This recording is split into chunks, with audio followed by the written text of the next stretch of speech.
Et là, je vais démarrer ça. Je vais démarrer ça.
Une fois que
ça marche?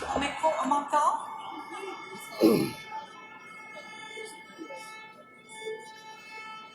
Alors, nous allons commencer, voilà. Nous allons commencer avec une petite répétition de chant. J'espère que le texte va s'afficher au-dessus de vos têtes. C'est Tu sei sorgente viva. Les chants seront des chants de Thésée. Donc, voilà.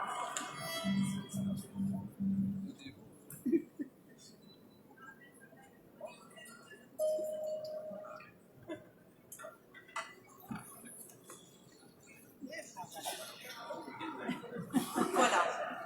Ça fait ça. Tu sei sorgente viva, tu sei fuoco, sei carità. À vous. Et tu sei sorgente viva, tu sei fuoco,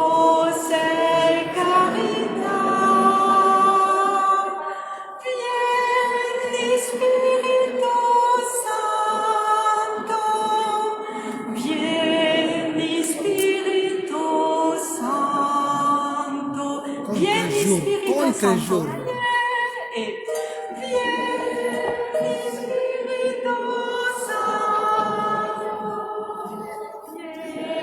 Vieni Spirito Santo. Merci. Nous allons reprendre avec le joli ton. On y va. Attention, tout le monde chante. Hein? On appelle l'Esprit Saint. We are calling the Holy Spirit. It's time to sing. La note. Tout, on y va. Tout, sei sorgente viva.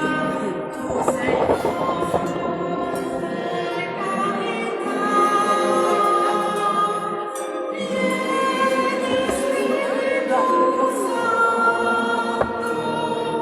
Vieni Spirito Santo. Tu sei sorgente viva, tu sei fuoco, sei carità. Vieni Spirito Santo,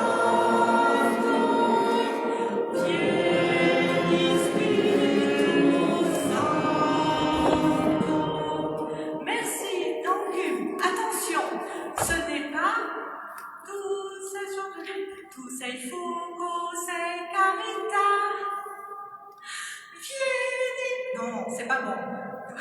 Tu sei fuoco, sei carità. Vieni. Ok, la charité, ça dure. Ta. Vieni. D'accord. Le chant suivant, c'est Laudate omnes gentes en ukrainien. C'est très facile. Mais il y a une erreur de frappe. Ce n'est pas salvite, mais c'est slavite. Slavite, synarodi, slavite refoda. Est-ce que les musiciens peuvent me donner l'intro?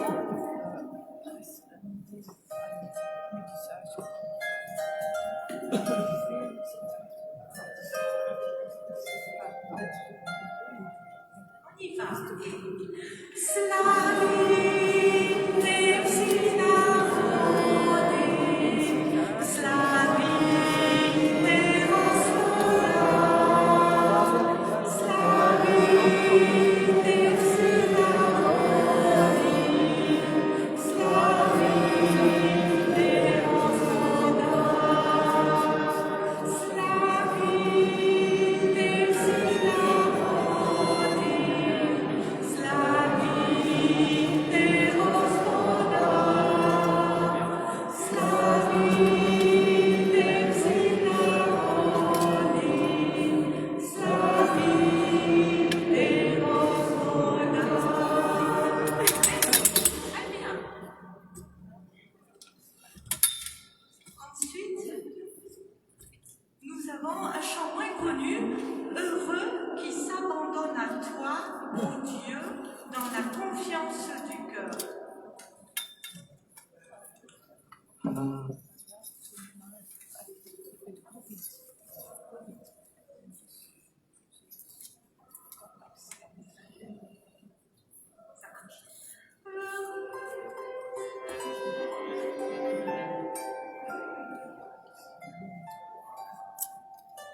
On essaye directement en entier et on verra si on doit prendre. Heureux qui s'abandonne à toi, ô Dieu, dans la confiance du cœur. Tu nous gardes dans la joie, la simplicité, la miséricorde.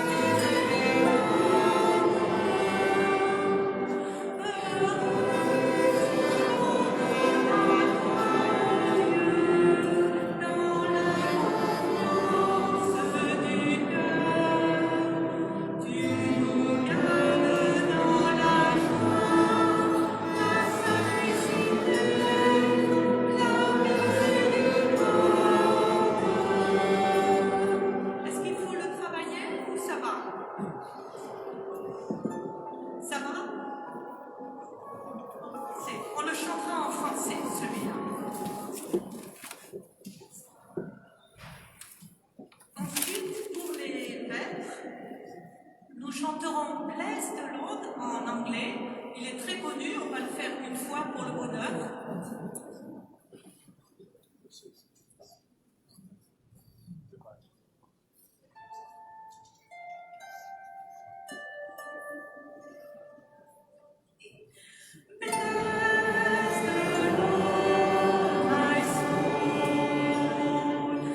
psaume.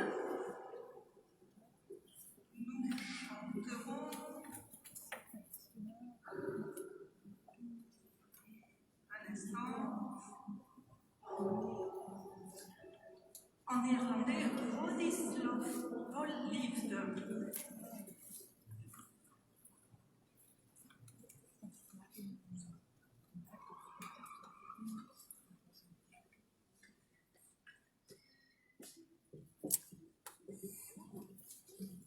Alors, pardonnez déjà ma prononciation.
Et le dernier chant sera Bonum est confidere, mais dans les intercessions.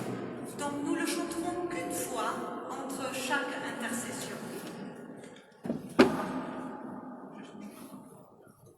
Bonum est confidere, we gaan telkens 1 keer zingen tussen elke te voorbeelden.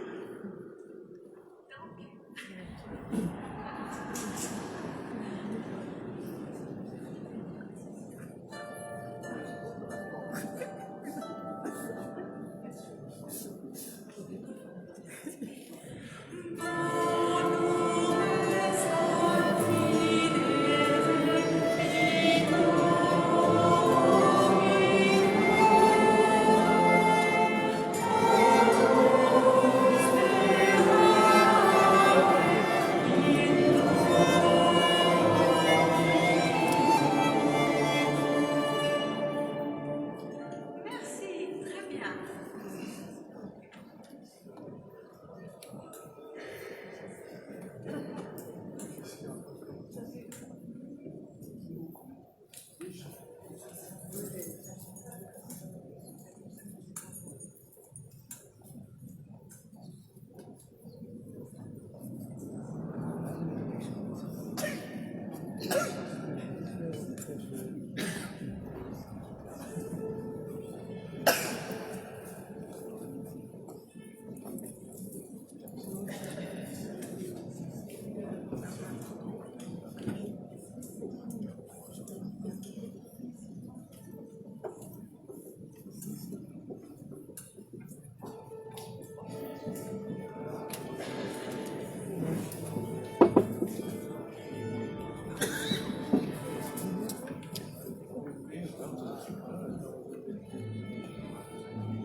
chemin de la basilique de Kuckelberg pour marquer une nouvelle étape du cheminement synodal dans notre archidiocèse. Welkom aan allen die vanmiddag hier naar de basiliek van Kuckelberg zijn gekomen om een nieuwe etappe van de synodale weg in ons aartsbisdom aan te vatten. En tant que coordinateurs synodaux, Chris Sorners Et Jola Mrazowska, nous sommes heureux de vous accueillir pour vivre ensemble ce rassemblement du peuple de Dieu, laïcs, hommes et femmes, religieux, prêtres et évêques. als coördinatoren van de synode, Jola Mrazowska, En Chris Sorners verwelkomen wij u graag om samen deze bijeenkomst van het volk van God te beleven. Toegewijde leken, religieuze priesters en bisschoppen. nous nous réunissons pour conclure la phase de consultation diocésaine et entrevoir les chemins d'avenir dans un esprit de prière, d'action de grâce et de confiance en l'Esprit Saint qui ne cesse de nous guider. Wij komen hier bijeen om de fase van diocesane consultatie af te sluiten. En tegelijk een blik te werpen op de wegen voor de toekomst. In een geest van gebed, dankbaarheid en vertrouwen op de Heilige Geest, die ons steeds weer leidt. Commençons cet après-midi en l'invoquant pour lui confier nous-mêmes et notre chemin ensemble. Que tout au long de ce rassemblement, nous restions à son écoute et que nous nous écoutions mutuellement avec attention. En laten wij dan deze middag beginnen met hem aan te roepen om onszelf en ons samen onderweg zijn aan hem toe te vertrouwen. Mogen we tijdens deze bijeenkomst aandachtig naar hem blijven luisteren en ook goed naar elkaar luisteren.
ze hem zagen, wierpen ze zich in aanbidding voor hem neer.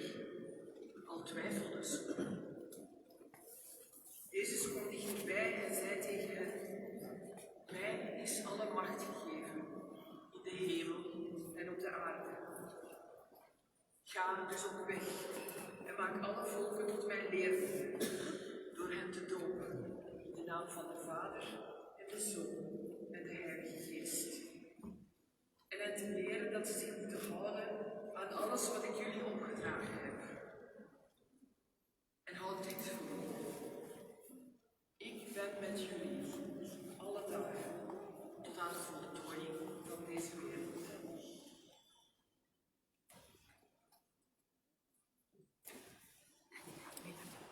Les 11 disciples s'en allèrent en Galilée, à la montagne où Jésus leur avait ordonné de se rendre. Quand ils le virent, ils se prosternèrent, mais certains eurent des doutes. Jésus s'approcha d'eux et leur adressa ces paroles. « Tout pouvoir m'a été donné au ciel et sur la terre. Allez, de toutes les nations, faites des disciples. Baptisez-les au nom du Père et du Fils et du Saint-Esprit. Apprenez-leur à observer tout ce que je vous ai commandé. Et moi, je suis avec vous tous les jours, jusqu'à la fin du monde. »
En dan willen wij samen het gebed van de synode bidden.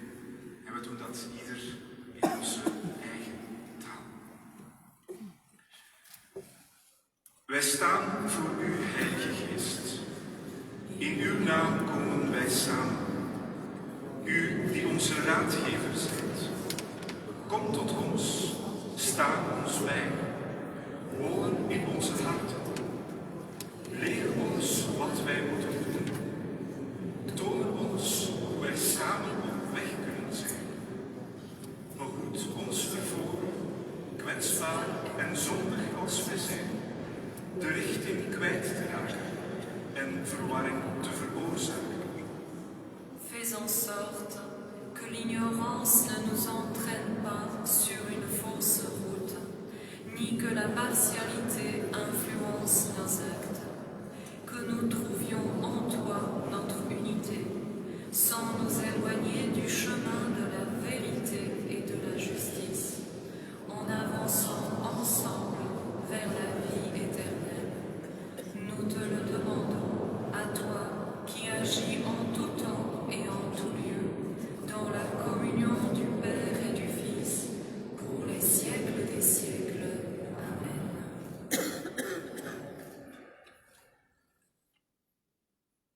Beste vrienden, wij presenteren u nu niet opnieuw de synodale synthese, die u immers al heeft kunnen lezen sinds de publicatie ervan in juni. Maar we willen jullie liever onze reflectie meegeven op de synodale ervaring zoals wij die hebben mogen meemaken en waarvan wij getuigen mochten zijn via de vele verhalen, de vele berichten en syntheses die wij zelf mochten ontvangen. Permettez-nous maintenant de vous présenter non pas la synthèse synodale que vous avez eu l'occasion de lire depuis qu'elle a été publiée au mois de juin, mais plutôt notre relecture de l'expérience synodale telle que nous avons pu la percevoir à travers les échanges et les synthèses qui nous ont été envoyées.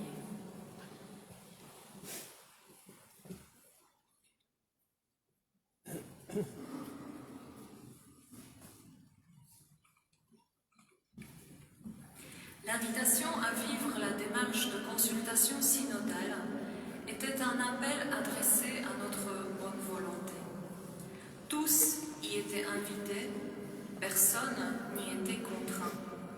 Certains ont réclamé de pouvoir y participer, d'autres se sont abstenus volontairement, parfois pour des raisons de blessures vécues au sein de l'Église.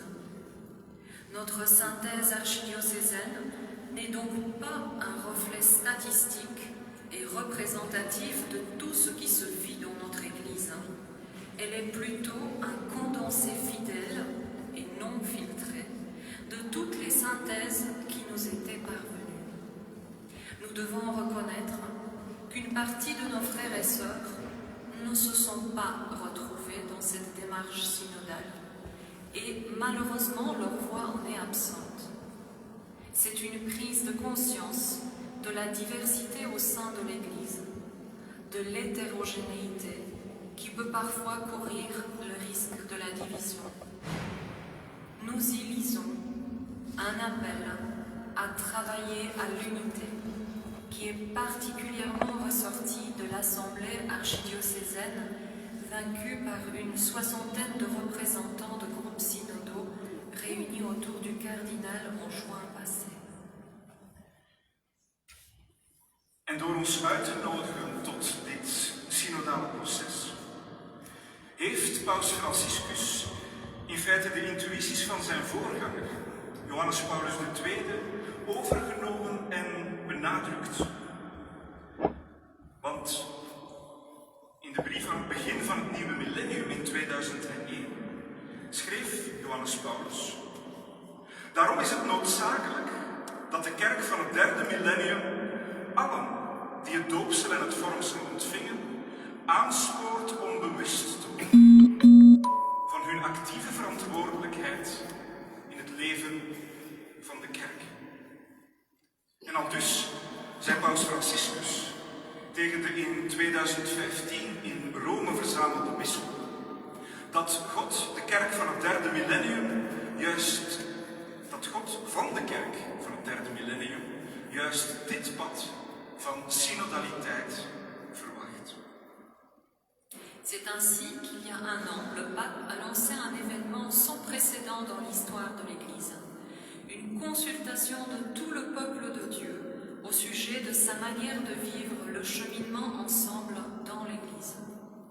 Nous avons vécu un kairos et nous avons pu voir que l'inouï de cette nouveauté a suscité des attentes qui dépassent le cadre d'une consultation sur un thème particulier.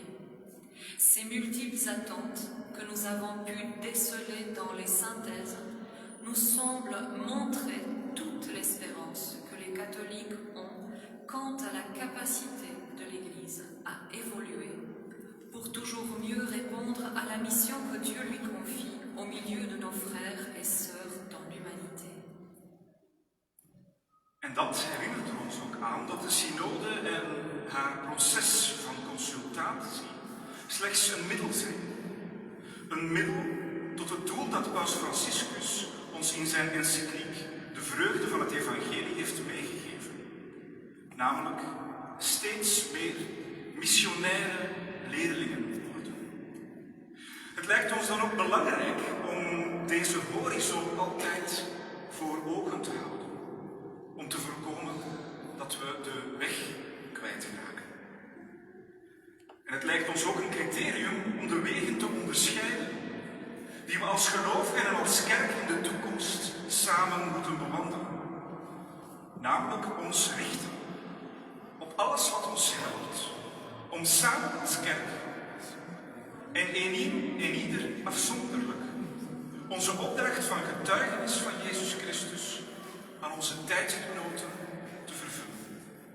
En om niet egocentrisch te zijn of aan navelstaarderij te doen. Een belangrijke zorg die velen in dit kader met ons deelden, betreft de complexe realiteit van ons aartsbisdom. Hoe kunnen wij samen op weg gaan? Met mensen uit andere vicariaten, uit andere gemeenschappen? Hoe kunnen wij van taalverschillen en culturele diversiteit een troef maken, in plaats van een obstakel? En hoe kunnen wij in ons aartsbisdom de mogelijkheden tot ontmoeting en dialoog over grenzen heen vergroten? Le thème de la consultation était vers une église synodale, communion, participation, mission. Cela nous rappelle le début de la première lettre de Jean. Ce que nous avons vu et entendu, nous vous l'annonçons à vous aussi, pour que vous aussi vous soyez en communion avec nous. Or, nous sommes nous aussi en communion avec le Père et avec son Fils Jésus-Christ. Le désir pour ce synode était que chacun puisse apporter sa pierre à la construction commune, enraciné dans l'alliance avec la Trinité, qui fait de nous un peuple dont la vocation est d'évangéliser. Ce désir d'être une Église signe d'amour de Dieu pour tout homme nous semble avoir traversé tous les échanges dont nous avons reçu les fruits. Sans pessimisme ni défaitisme, malgré les préoccupations évidentes, vous avez, nous avons rêvé l'Église ouverte, accueillante, sensible à la fragilité, qui ne discrimine personne, qui parle un langage compréhensible, qui témoigne et rejoint chacun là où il en est, une Église qui se fait servante. Nous l'avons lu dans les synthèses et senti dans les échanges. L'envie et l'énergie sont là pour poursuivre le processus synodal. C'est vraiment le fil conducteur et le désir du cœur de toutes les personnes que nous avons eu le privilège de rencontrer. Que le cheminement ensemble puisse continuer ici aussi dans notre archidiocèse. Que dire d'autre que rendre grâce à l'Esprit pour tout ce qu'il a inspiré et l'invoquer pour que son assistance ne nous fasse point défaut sur les chemins que nous allons discerner et entreprendre.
conclusions qui nous venaient suite au travail de rédaction de la synthèse synodale. Dat waren enkele van onze bevindingen na het opstellen van de synodale synthese. Ce document de synthèse et la démarche synodale qui l'a précédé ont inspiré Monsieur le Cardinal à nous partager sa perception de ce qui s'est vécu et surtout à esquisser des voies possibles et souhaitables pour la suite de la démarche synodale dans notre archidiocèse. Dit synthesedocument en het synodale proces dat ertoe geleid heeft, inspireerde op haar deugdloze kardinaal om met ons zijn indrukken te delen van wat hij mocht beleven en vooral om mogelijke en wenselijke manieren te schetsen om het synodale proces in ons aartsbisdom verder te zetten. Monseigneur, merci déjà pour la lettre pastorale que vous nous adressez en ce jour. Merci de nous donner ainsi les orientations que vous avez discernées pour notre Église. C'est M. Paul Delva qui a accepté d'animer le temps de présentation de la lettre pastorale par M. le Cardinal, ainsi qu'un temps de questions-réponses qui suivra. Paul, bienvenue et merci déjà pour ce service rendu à notre assemblée. Eminentie, we danken u nu al voor de pastorale brief die ons vandaag schrijft. Dank u dat u ons de wegwijzers geeft die u voor onze kerk heeft onderscheiden. En Paul Delva heeft inderdaad toegezegd om de presentatie van deze pastorale brief van onze kardinaal te begeleiden. En hij zal ook de sessie van vragen en antwoorden begeleiden die daarop zal volgen. Paul, ook van mij welkom en nu al bedankt voor deze dienst aan onze bijeenkomst.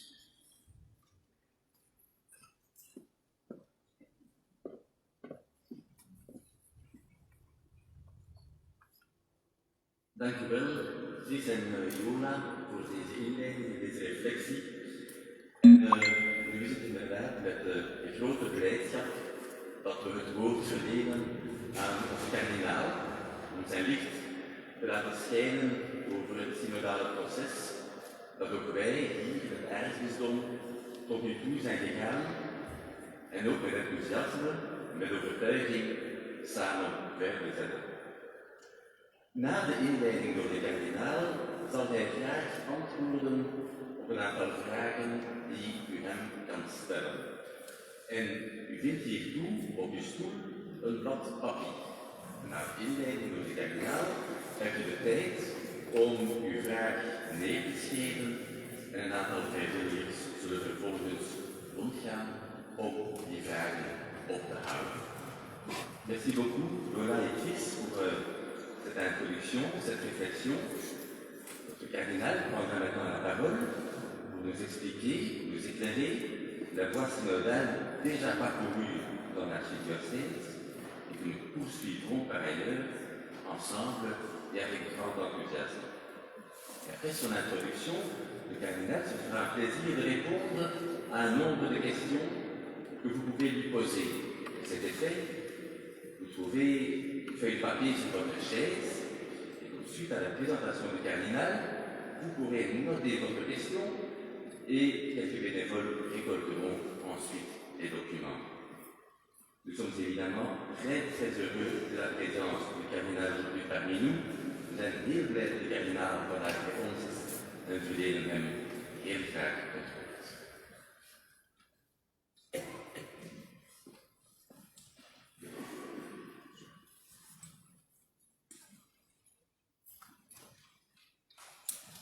Excellence, chers confrères, chers et sœurs, chers amis, goede vrienden, je hebt het al gehoord, nou wat Jola en Chris hebben gezegd, dat het niet de bedoeling van onze samenkomst hier is vandaag om de synodale weg die we tot dit jaar afgelegd te beëindigen. Wel een tegendeel. Ik wil eerst en vooral ook in naam van mijn confraters de verschillende vicariaten danken en ook bijzonder ook onze beide diocesane coördinatoren voor zoveel inzet. Dank ook voor het synthese. En natuurlijk veel dank aan allen die aan dit synodale proces hebben deelgenomen. het einde van de reeds afgeleide weg en naar aanleiding van dit Synthese-rapport heb ik, zoals Paul al aangekondigd, een pastorale brief geschreven. Uiteraard ga ik hem niet integraal voorlezen, u krijgt hem straks. Hij is daarvoor een beetje te lang. En toch wil ik met jullie kort delen wat het synodaal proces voor ons betekent en voor de toekomst. En lisant le rapport synodal pour notre archidiocèse, nous avons une image de ce qui vit dans nos communautés, le chemin que nous avons parcouru jusqu'ici, mais aussi l'espoir des pas ultérieurs qui doivent être faits. On aspire à une Église qui n'abandonne pas son idéal et qui reste bien consciente de la radicalité de l'Évangile. Mais en même temps, une Église qui, avec beaucoup de tendresse et de miséricorde, ne veut exclure personne. Une Église qui, à partir de la vérité de l'Évangile, ne juge pas les gens, mais qui sait les écouter et qui essaye de les comprendre. Het rapport getuigt van een groot verlangen naar een minder klerikale kerk. Dat is heel duidelijk. Het klerikalisme is een gevaar dat iedereen loopt die in de kerk verantwoordelijkheid draagt. Dat betekent niet dat iedereen dezelfde verantwoordelijkheid en hetzelfde gezag heeft in de kerk. De kerk is een gestructureerd lichaam. En een belangrijke verzuchting betreft ook de plaats van de vrouw in de kerk. Ik denk dat het belangrijk is dat er stappen voorwaarts gezet worden. En dat de toelating van vrouwen tot het gewijde ambt van de diaken, dat het ernstig wordt bekeken. Maar evenzeer dat vrouwen met inderdaad gezagvolle verantwoordelijkheden worden toevertrouwd, waarvoor het gewijde ambt niet vereist is. Het is niet goed voor de kerk dat ze een loutere mannenzaak zou zijn. Het is niet alleen een verkeerd signaal in de samenleving, maar evenzeer een beeld waaruit het evangelie zelf niet herkenbaar is. Le profond désir dont témoignent les rapports de vicariat et le rapport de synthèse est toujours double quand on le lit. Il y a d'abord un désir d'authenticité, celui d'une Église qui reste proche de l'Évangile, une Église qui est fidèle à sa mission et qui, au besoin, peut aller à contre-courant. Mais il y a en même temps le désir d'aggiornamento, comme en parlait le pape Jean XXIII. Il s'agit du désir que l'Église, dans sa recherche d'authenticité, ne tourne pas pour autant le dos au monde et à la culture contemporaine, et qu'elle ne se replie pas sur elle-même, devenant étrangère au monde et créant son propre univers à côté du monde réel. En clair, que l'Église reste solidaire des heurts et malheurs de notre humanité.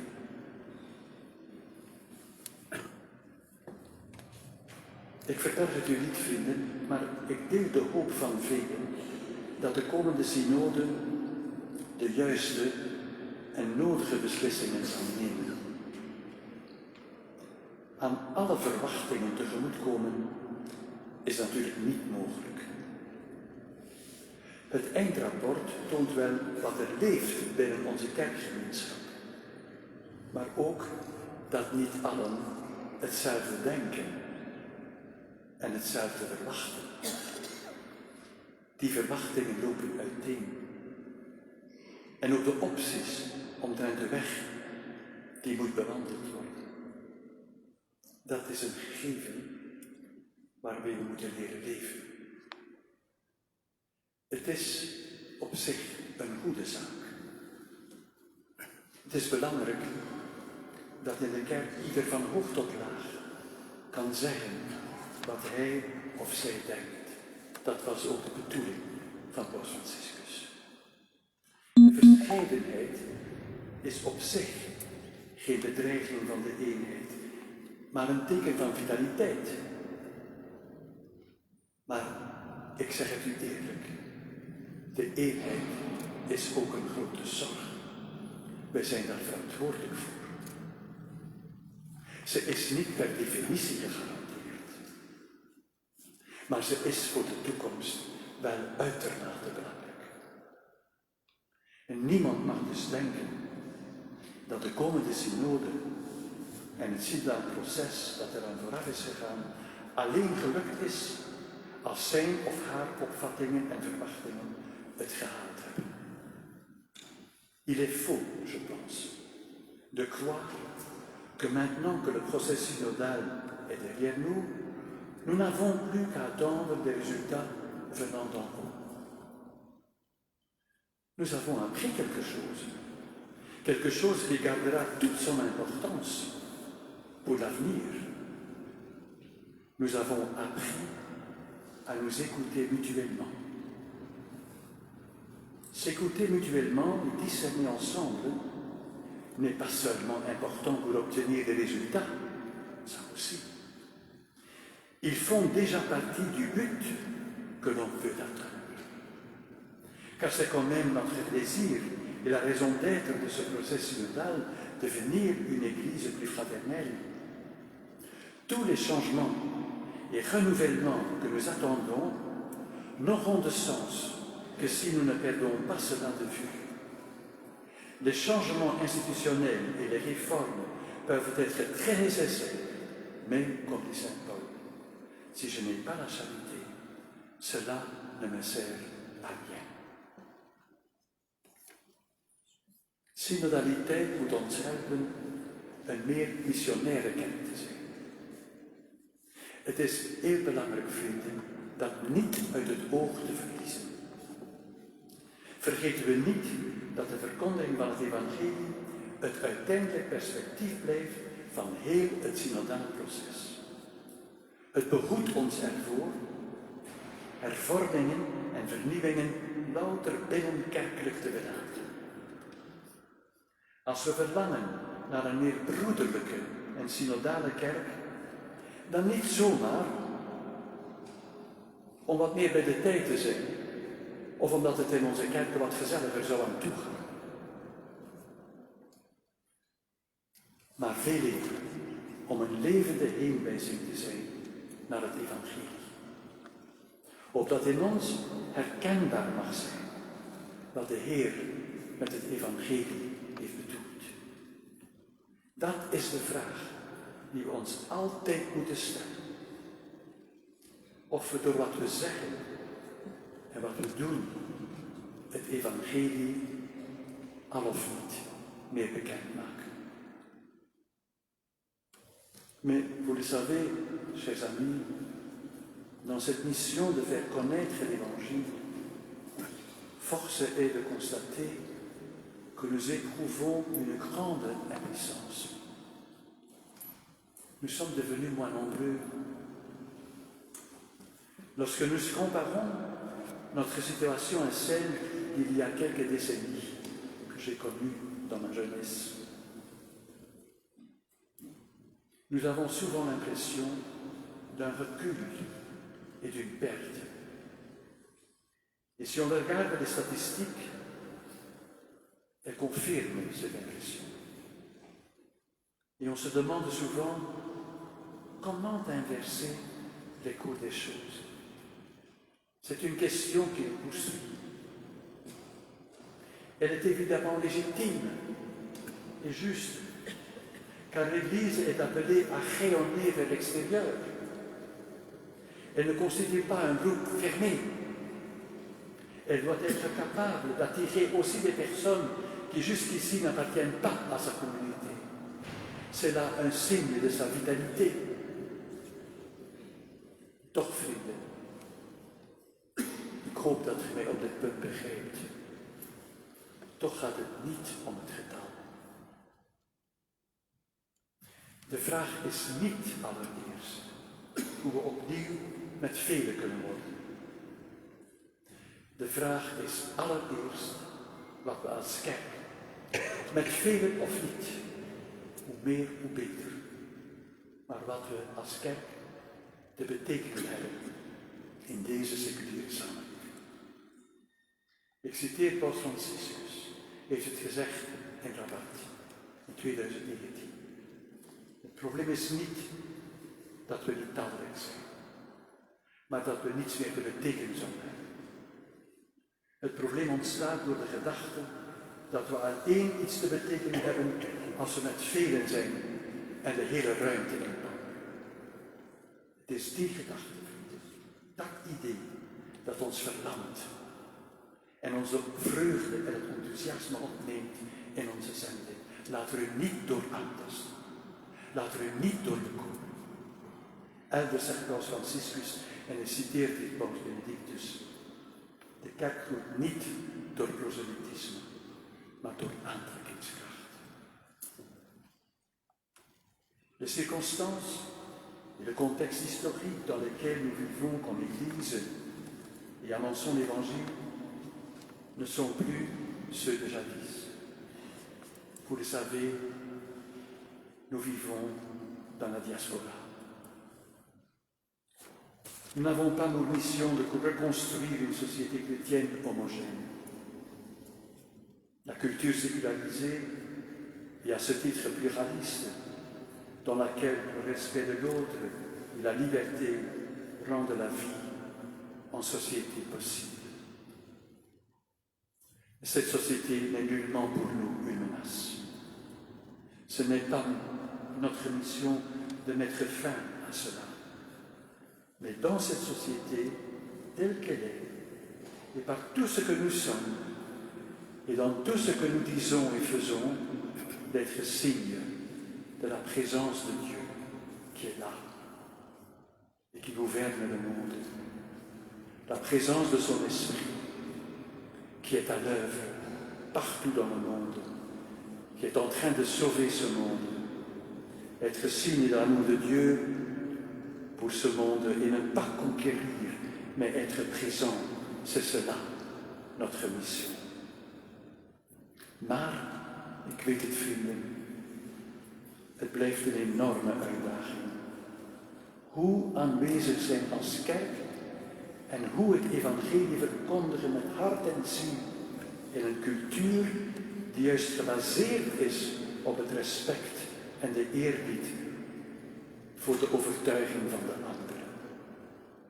In de eerste brief van Petrus staat er dat we altijd moeten bereid zijn verantwoording af te leggen van de hoop die in ons leeft. En de auteur voegt er onmiddellijk aan toe, doe het met zachtheid en respect. Avec douceur et respect. Douceur et respect. Ces deux mots me sont devenus très chers. En tout premier lieu, dans la manière dont nous nous comportons les uns aux autres, à l'égard des autres, au sein de notre communauté ecclésiale. En cela, le processus synodal a été un sérieux apprentissage. Mais le même respect et la même douceur sont nécessaires dans nos rencontres avec des personnes en dehors de l'Église ou avec celles qui en sont éloignées ou encore celles qui sont en recherche. La manière dont nous les rencontrons est tellement importante aujourd'hui. Il ne s'agit pas pour moi d'une tactique pastorale. C'est bien l'authenticité de la rencontre qui est en question. bien accueillir ces personnes, s'intéresser à elles, à ce qu'elles ont à dire, à leur joie et à leur peine. Ce ne sont pas des clients et nous ne sommes pas des fonctionnaires d'une institution pour affaires religieuses. Het is de weg die ook Jacques de Foucault is gegaan, die dit jaar heilig is verklaard. Vele jaren heeft hij onder de Tuaregs geleefd. Het waren arme moslims, geen christenen. Het was zijn diep verlangen hun Jezus te leren kennen, zoals het ons diep verlangen is het evangelie te verkondigen. En gaandeweg heeft hij geleerd dat hij het leven met hen moest delen. Eén worden met hen, een vriend, een lotgenoot. Alleen zo kon hij iets overbrengen van het evangelie. Het is de vriendschap en de solidariteit die evangeliseren. Het leven delen, zoals God zelf ons het evangelie heeft gebracht door zelf ons bestaan te delen. Het woord is vlees geworden en het heeft onder ons gewoond. Zo is het ook met de kerk vandaag, vrienden.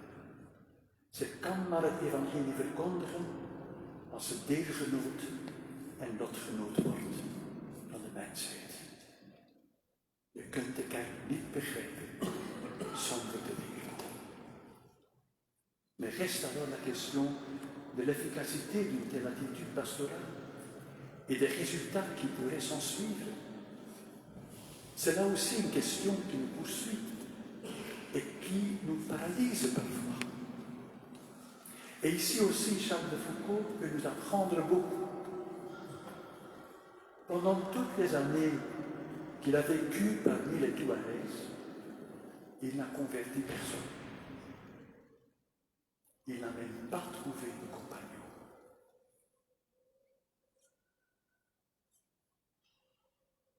Pourquoi rester sur place et ne pas aller ailleurs, où les conditions sont meilleures, avec plus de chances de résultats? Il n'a pas fait.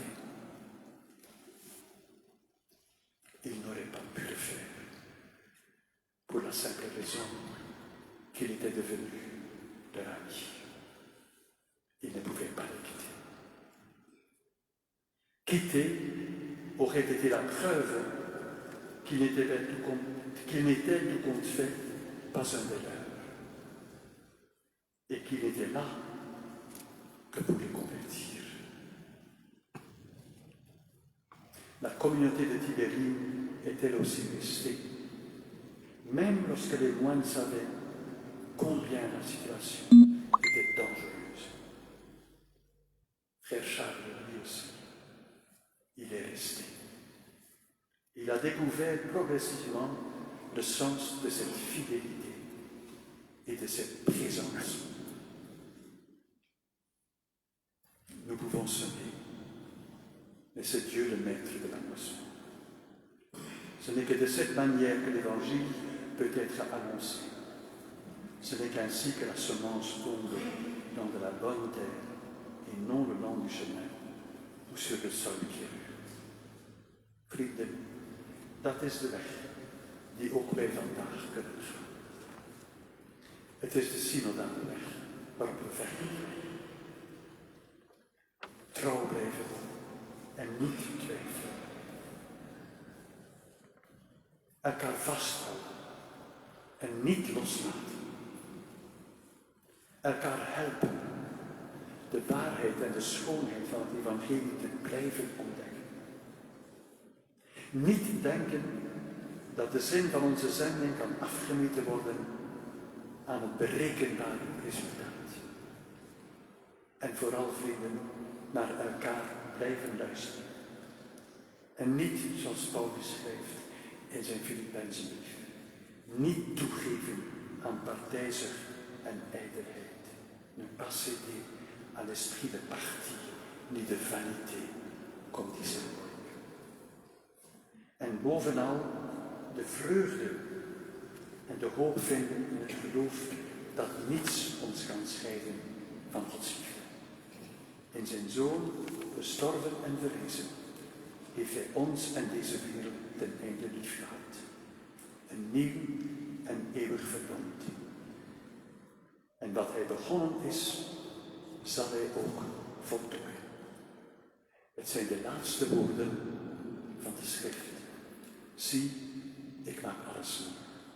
Voyez, je fais toutes choses nouvelles. Je vous remercie.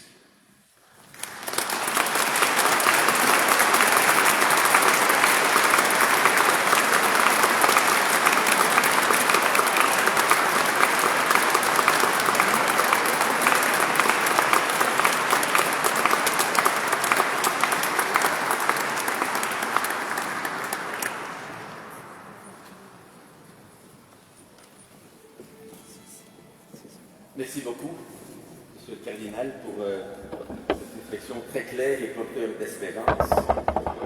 Et maintenant, le moment est venu, chers amis, de poser vos questions au Cardinal. Et donc, n'hésitez pas de noter votre question sur la feuille de papier que vous avez trouvée au début de cette célébration. Notez votre question et dans quelques minutes, les bénévoles récolteront ces documents. Nous avons également prévu des pics pour les participants qui n'ont rien de quoi écrire. Ils se situent dans des petits paniers à l'avant et le but est que ces paniers passent de participant en participant. Si vous en avez besoin, prenez un pic. Hartelijk dank, meneer de kardinaal, voor deze heldere toelichting, hoopvolle toelichting ook. En nu is het moment gekomen om uw vragen voor te leggen aan onze kardinaal. Schrijf uw vraag op het blad papier dat u gevonden hebt bij het begin van deze viering. We hebben ook balpennen voorzien in mandjes. Die mandjes, er zijn al mensen die ermee rondgaan. Neem gerust een balpen indien u er één nodig hebt. Profiteer ervan. Meestal wordt u gevraagd om iets in het mandje te leggen. Vandaag mag u voor één keer er iets uithalen. Binnen 5 minuutjes gaan we de papieren ophalen en beginnen we de vraag- en antwoordsessie met de kardinaal.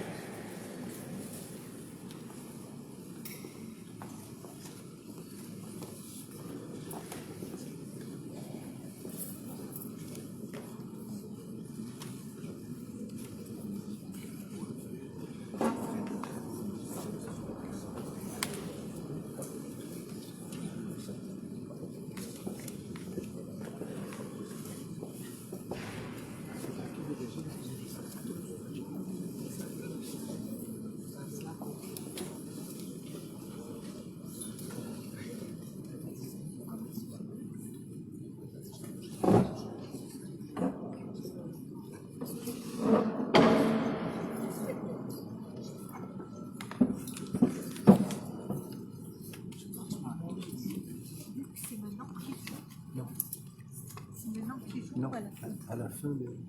Les questions-réponses, c'est ça. C'est quoi alors? Laisse le temps aux gens de répondre. On ramasse les papiers et ils jouent pendant que nous on relie un peu les papiers. Et tu me fais signe quand tu... Signe. Excuse-moi. Tu as tout dans les avis pour on va faire ça.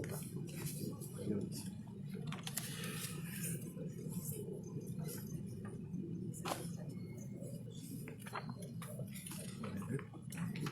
Tu as d'abord une sombre, la lecture, ici,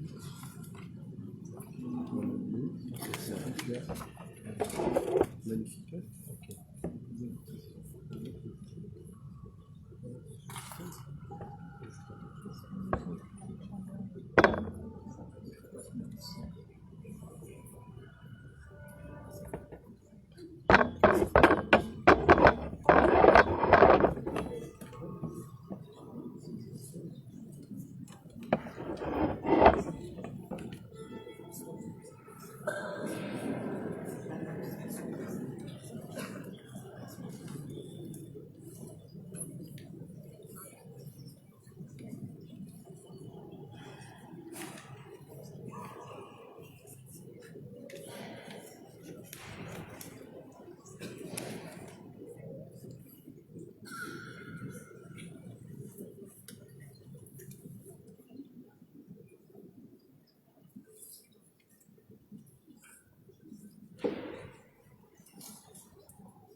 opgehaald, de vragen worden opgehaald. En we gaan even de tijd nemen om ze te bekijken, om te zien welke vragen we kunnen voorleggen aan de kardinaal. En ondertussen zal het stukje muziek gespeeld door deze fantastische muzikanten die vandaag bij ons zijn. Nous récoltons en ce moment des questions. Ensuite, on a effectivement de musique musicale. Merci à nos musiciens qui sont là aujourd'hui. Voilà une très belle pièce de musique qu'ils nous proposent.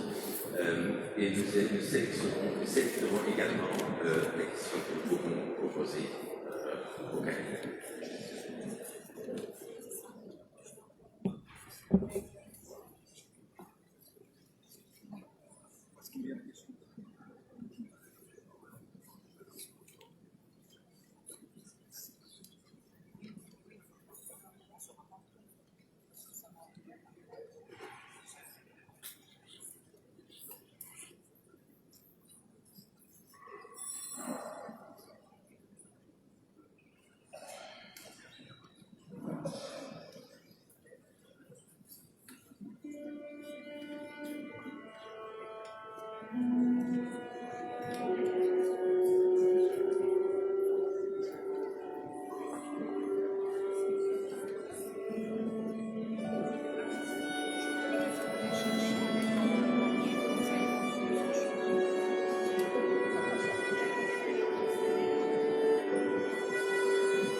Moi, je recours.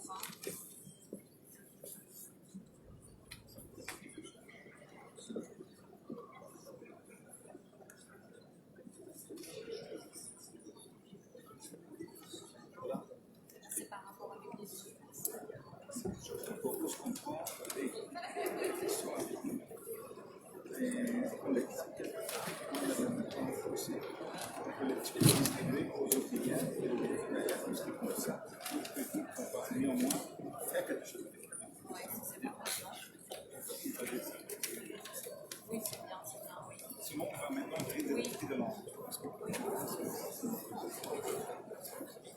So, voilà.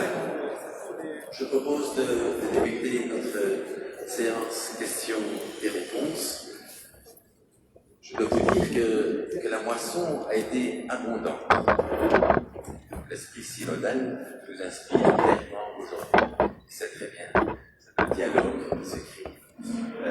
Il sera impossible pour le cardinal de répondre à toutes les questions. Ça ne va pas du tout.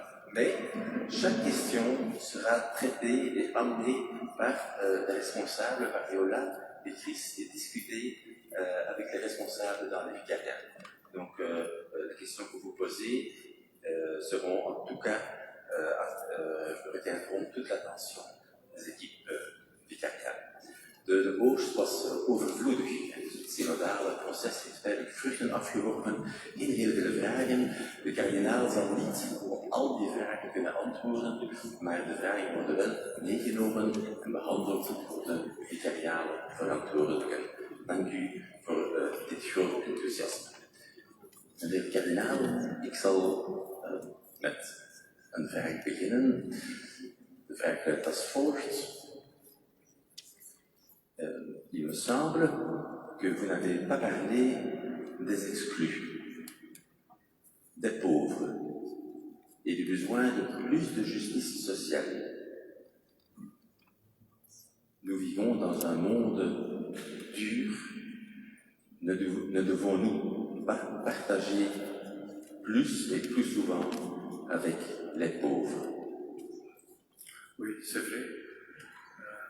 Je constate maintenant aussi que je n'ai pas mentionné, si je peux me défendre, je dis simplement, j'ai parlé d'une église qui s'ouvre au monde et d'une église solidaire avec les joies et les misères aussi de l'humanité. Et je suis tout à fait d'accord que quand on voit la misère toutes les misères de ce monde, la pauvreté à la première.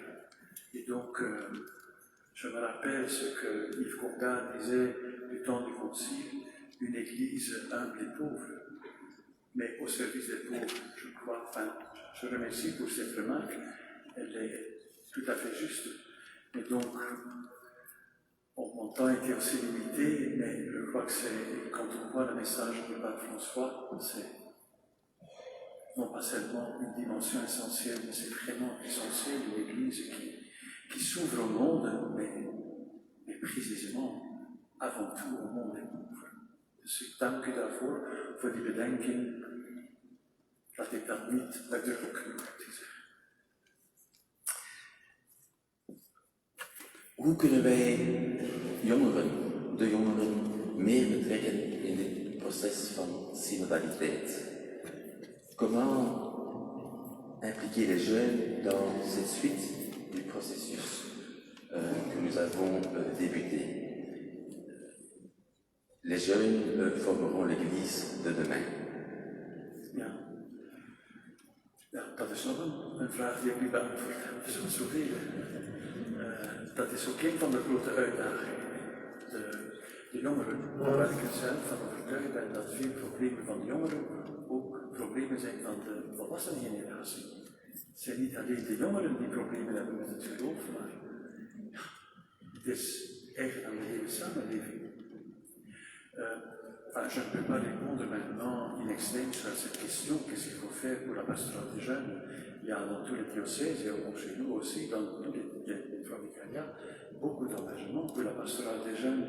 Je crois que, je suis bref maintenant, ce qui est très important, que les jeunes trouvent un endroit où ils peuvent se rencontrer, pour nourrir leur foi.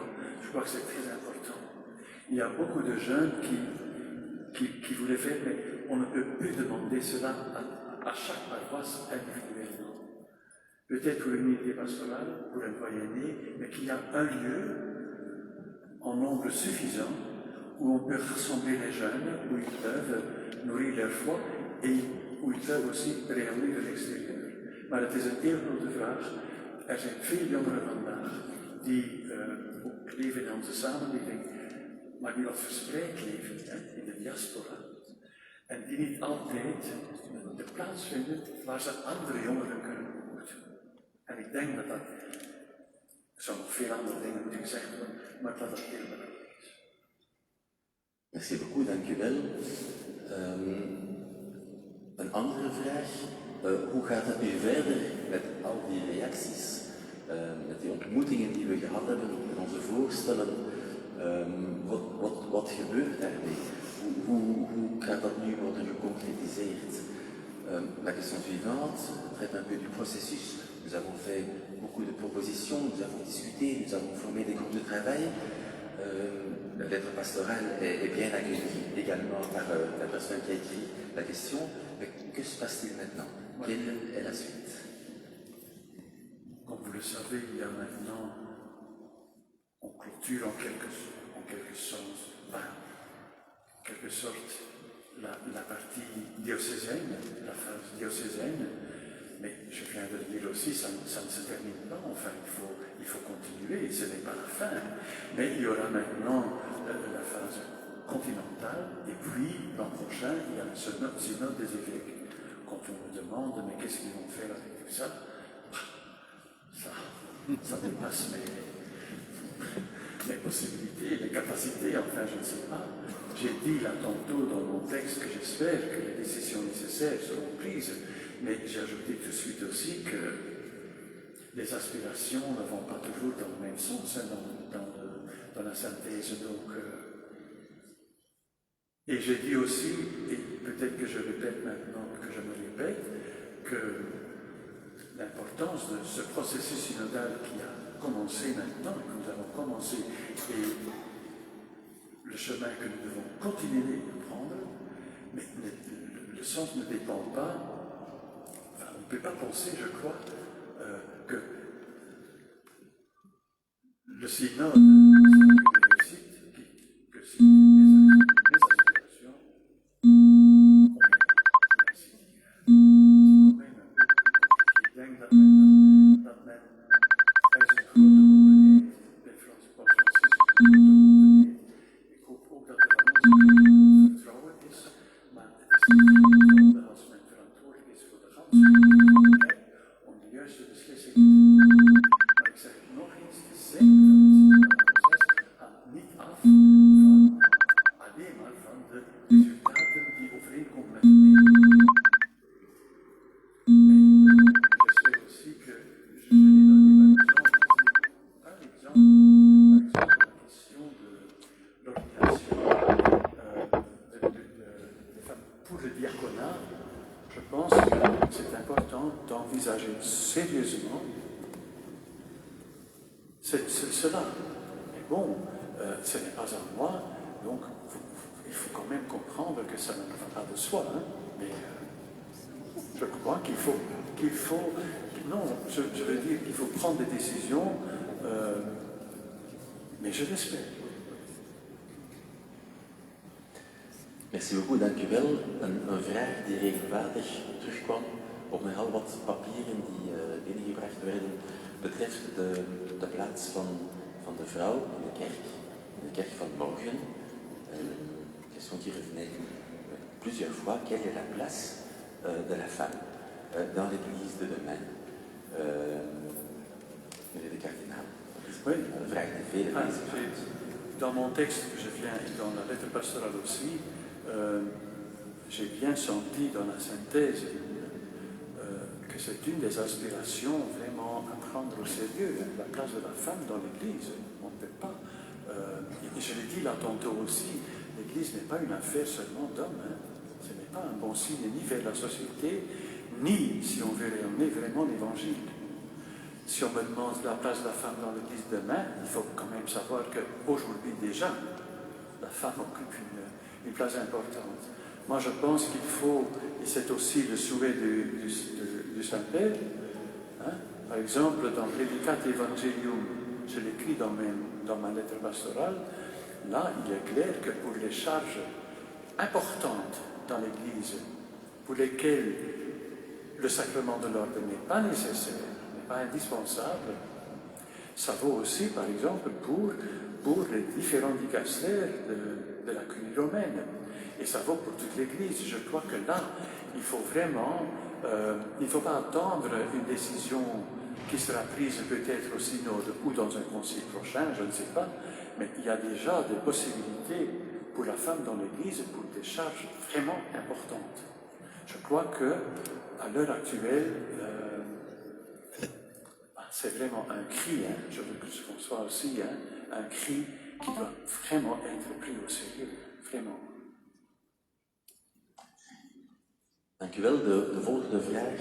Er is een zorg die ook op meerdere documenten voorkomt, dat de kerk zich soms te veel met zichzelf bezighoudt en te weinig missionair wil of kan zijn naar anderen toe.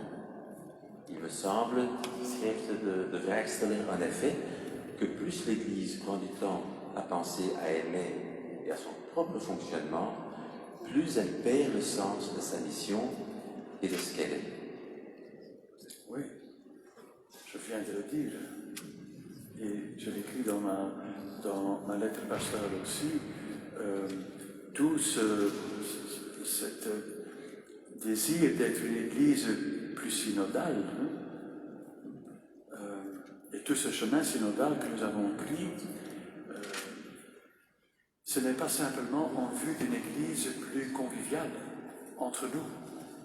Hein? Ça se dit parfois après une célébration, ah c'était bien, ah c'était une belle célébration et très conviviale, c'est bien, hein? C'est bien.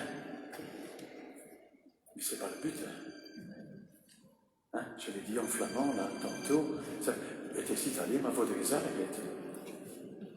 C'est en vue de la mission. Hein? Si on veut être une église plus synodale, plus fraternelle, c'est pour rayonner l'évangile, c'est pour montrer à nos contemporains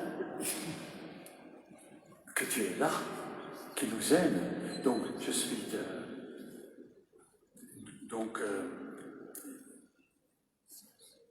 l'Église, elle n'est pas simplement. La mission n'est pas simplement une des dimensions de l'Église, elle est là pour ça. Elle est là pour annoncer l'amour de Dieu. Elle ne peut pas. C'est Paul qui dit malheur à moi, hein, si je n'avançais pas l'Évangile. Malheur à l'Église si elle ne le faisait pas. J'ai simplement voulu dire là tantôt que c'est là notre grand défi. C'est pas pour dire enfin, posons les bras, hein. Le Saint-Esprit fera son travail, hein, sans nous. C'est pas ça, hein. Mais je veux simplement dire, j'ai voulu, hein, c'est pour ça que j'ai terminé aussi à la fin, hein, il faut continuer, il faut rester fidèle, ne pas désespérer. Mais c'est difficile, c'est un grand défi, justement parce que nous vivons dans une société qui est basée sur le respect de l'autre. Alors la question est, qu'est-ce que ça veut dire? C'est pour ça que j'ai donné l'exemple de Charles de Foucault. C'est pas pour dire, c'est bien, il n'y a pas de conversion. Non. La vitalité de l'Église dépend du fait que nous pouvons rayonner vers l'extérieur. C'est pour ça que nous sommes là. C'est Dieu qui a besoin de son Église pour annoncer son nom au monde. Donc, il ne faut pas... c'est l'intuition fondamentale du pape François. C'est une Église en sortie, comme il dit dans l'Évangile Gaudium. Si j'ai parlé de Charles de Foucault et de la douceur, quand je prends ces deux mots, hein, dans l'épître de Pierre, la première épître de Pierre, qui est une très belle lettre, hein, qui est aussi une lettre qui est écrite pour une communauté qui vit même dans la diaspora. Il faut lire l'introduction. Et alors il dit, il faut toujours rendre compte de l'espérance qui est en vous. C'est là notre mission. Mais faites-le avec douceur et respect. La douceur et le respect n'excluent pas la mission, au contraire. Mais c'est dans la douceur et dans le respect. C'est pour ça que j'ai dit qu'il est tellement important aujourd'hui, quand nous rencontrons des gens qui sont en recherche ou qui sont loin de l'Église, il faut les prendre au sérieux. On n'a rien à vendre, mais il faut les rencontrer. Et c'est de l'authenticité de la rencontre que dépend, mais là c'est le travail de l'Esprit Saint, que dépend la réussite de notre annonce. Et donc j'ai simplement voulu dire une Église qui est vraiment proche des gens, mais pour annoncer l'Évangile. Dank u wel. Een volgende vraag gaat over de inzet voor het evangelie. Maar de vraagsteller schrijft, dit is een fantastische beleving, maar ik beleef dit soms in eenzaamheid. Hoe kunnen we samen getuigen? La question suivante traite de l'engagement que nous avons pour l'évangile, de l'amour pour l'évangile, mais la personne dit qu'elle la vit en solitude. En solitude. Alors comment témoigner ensemble? Comment se porter ensemble? Ja, ik herinner mij een woord van kardinaal Daniels, dat zei, een christen die alleen is een christen in gevaar. Un chrétien qui est seul est un chrétien en danger. Ik heb het daarnet gezegd voor de jongeren. Als een jongere vandaag heeft nood aan een gemeenschap waar hij zijn geloof kan delen, waar hij het geloof kan ontvangen. Et ça vaut aussi pour chaque chrétien. C'est pour cela que l'Église, je viens de dire que l'Église existe pour la mission, mais elle existe aussi comme communauté de croyants. Pour se mettre ensemble et pour ne pas être découragé. Donc l'Église, si on me demande qu'est-ce qu'il faut faire, je dirais il faut rejoindre l'Église pour ne pas rester seul. Rejoindre l'Église, rejoindre la paroisse, rejoindre l'unité pastorale ou un endroit où il y a d'autres chrétiens. Donc quand on se sent seul, il faut chercher un endroit où on peut partager sa foi. Dank u wel. De volgende vraag komt ook een paar keer terug. Dus de bedoeling is om door te praten met elkaar. Ne divisons pas de sujet. Et donc la question traite de la place dans l'Église des personnes avec une orientation seksueel différente. De mensen met een andere geaardheid. Het is een vraag die regelmatig terugkomt en een zorg. En die, ja. U weet dat wij als Vlaamse bisschoppen daarover een gestructureerde pastoraal hebben opgezet. Maar dat is juist de bedoeling, dat we niet een kerk zijn die mensen uitsluit. Ik denk dat dat heel belangrijk is. Dat het zijn mensen met een eigen geaardheid, dat ze in de kerk niet buitengesloten worden. En zeker de mensen die serieus willen leven in trouwe liefde, dat men ze niet aan hun lot overlaat. Dat denk ik. En ik denk dat het onze plicht is als kerk dat te doen. Dank u wel. Een andere vraag, une autre question prête. S'il vous plaît. En français. Je veux dire pour les personnes homosexuelles qu'il faut... c'est aussi une pastorale accueillante, de ne pas exclure les personnes. Et je m'adresse surtout à ces personnes qui essayent de vivre sérieusement dans la fidélité. Je pense que nous devons, c'est notre devoir, d'aider et d'accompagner ces personnes. Merci. De volgende vraag heeft rechtstreeks betrekking op de synodale weg die we gaan. En de vraag luidt als volgt: hoe moeten we ons voorbereiden op een andere leadership binnen de kerk als we naar een meer synodale kerk willen évolueren? Comment nous former à un nouveau leadership dans l'Église si nous voulons vivre dans une Église plus synodale? Oui, justement parce qu'on la demande plus synodale, ça veut dire que nous le sommes déjà un peu. Hein? Sinon, donc il ne faut pas penser non plus que jusqu'ici, il n'y a que le cléricalisme, enfin il n'y a que... Et maintenant, dans l'avenir, on ne sait pas comment, mais on va inventer une église synodale. Ça ne va pas comme ça. Hein. On est en train déjà de... Il faut bien savoir, après-demain, c'est le 11 octobre, c'est l'anniversaire du début du Concile Vatican II. Oui, dans 2 jours, hein, c'était le 11 octobre. Et donc, depuis lors, on a déjà fait ce que le pape François dit, c'est de prendre l'élan, c'est prendre et continuer l'élan du Concile Vatican II, qui là encore a parlé de la collégialité, de l'engagement du laïc dans l'Église. On vient dans ce que Christ a dit au début, aussi la citation de Jean-Paul II, Saint Jean-Paul II. Hein. Donc, il y a, même dans la façon, par exemple, maintenant dans les paroisses, dans les unités pastorales, il y a des équipes responsables, il y a des laïcs avec grande responsabilité. Donc, il ne faut pas penser qu'on doit encore inventer une église plus synodale. On est en train de... Mais voilà, il faut faire des pas en avant. Et je pense aussi là qu'il ne s'agit pas uniquement d'un problème structurel, mais aussi d'un problème spirituel. Hein?